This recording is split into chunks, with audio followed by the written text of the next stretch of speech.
Hey guys, welcome back to the channel. So I'm officially back from my vacation and I'm back at it again with the paintbrush. I completely forgot how to paint. And well, quick catch up, my holiday was great. I was gone for about 1.5 months and I took an extra 10 days plus for continued my social media detox, which is quite refreshing. So I'm very sorry I've been very behind all of your channels and all your premieres, but I'm back and slowly easing back into it. So my vacation was great. We visited a tropical island and the water was so clear, was like crystal blue. And then we had some downtime back in the city and back in my house. So I'm a little bit sad again that my other half has gone, but my next vacation will be in September. But for the meantime, it's back to the hamster wheel. So for this painting, I thought of doing something a little bit more simple. I shit you not when I said I completely forgot how to paint. Like holding the paintbrush feels a little bit unfamiliar. But anyway, I bought a couple of new fine line brushes and I was eager to test it out. Nothing is more exciting than painting with a new paintbrush. So I thought it would be a good way to motivate me back into the whole painting thing again. So for my first painting, I thought of doing something a little bit more simple to just kind of break myself into it again. So I decided to do a still life piece, and boy was it a lot harder than I thought. And in fact, this whole painting is supposed to be 2 canvases as usual for my larger pieces, but one half of it took more than 100 gigabytes, about 150 gigabytes to record, and I do it on my phone. So I was like running low on memory already and I had to split this painting into 2 pieces. So that was how technical this painting was. It looks very simple, but there's just so much work that has gone into it. So my still life subject is a can of Diet Coke and a pack of Marlboro Reds for my first canvas. I sketched it out because I also forgotten how to draw, and I wanted to try something a little different, like my style of painting it, which I think this is called the color theory.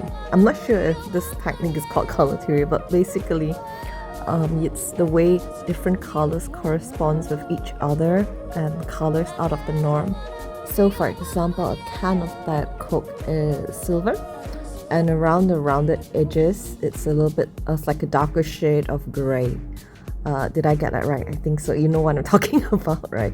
But anyway, instead of using white and gray, I'm using pink for the white shades, and then for the part where the darker shades or the shadow is cast upon it, I use dark blue, a little bit of blue, turquoise, and pink. So it looks a bit crazy, but it's supposed to come together nicely and the color is supposed to make sense when you've painted it all.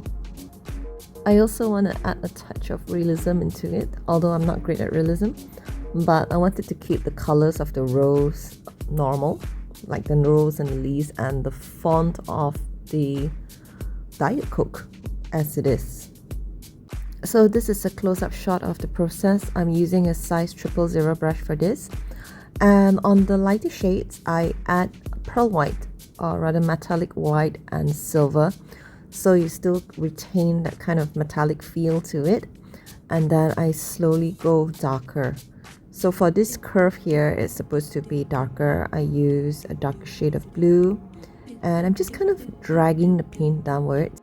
And I'm adding these little lines of pink and rose red and yellow to kind of get that reflective effect.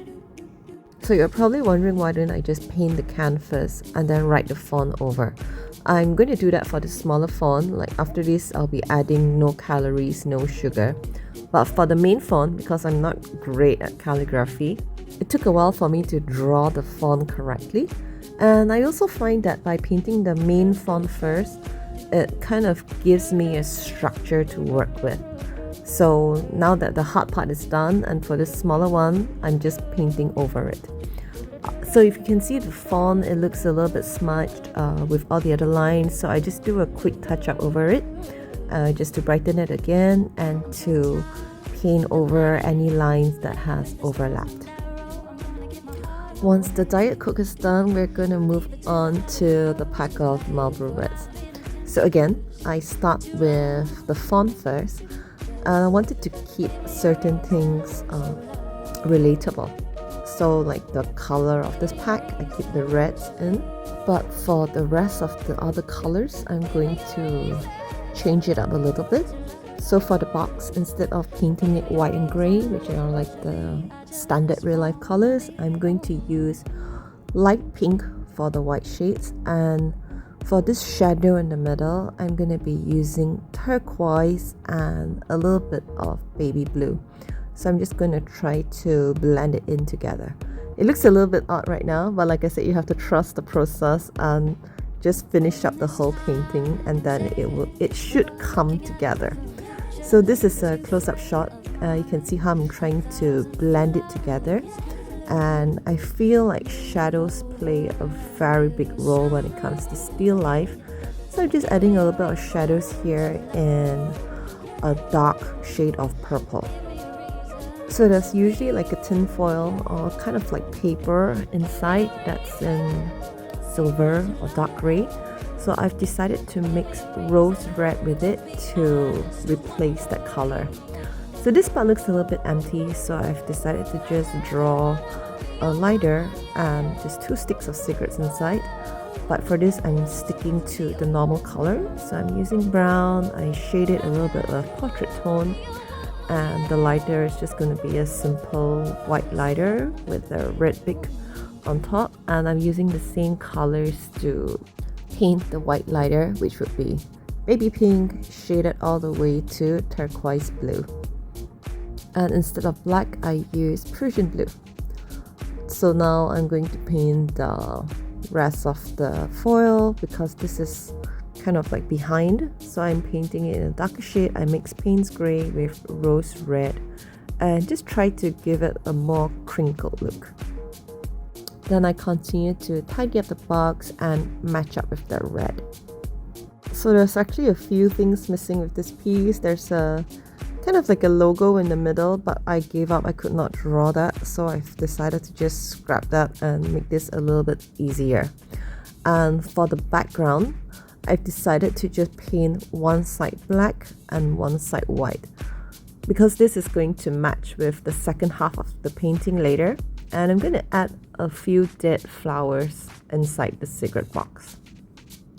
So I'm just drawing these flowers and leaves drooping downwards in brown, so they look very dried up and very brittle.